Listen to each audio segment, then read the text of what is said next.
all this? Did you see that article?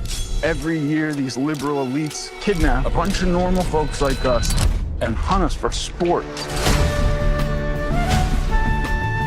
The last I heard, free speech still exists. Don't First Amendment me. It wasn't real.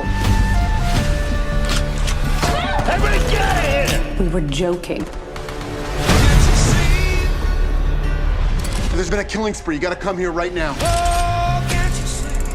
You actually believed we were hunting human beings for sport.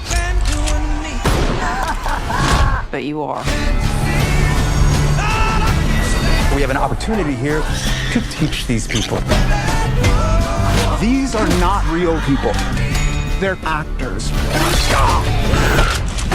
I'm playing an Arab refugee, but I identify as white. I think that's problematic too, in some way. You wanted it to be real, so you decided it was.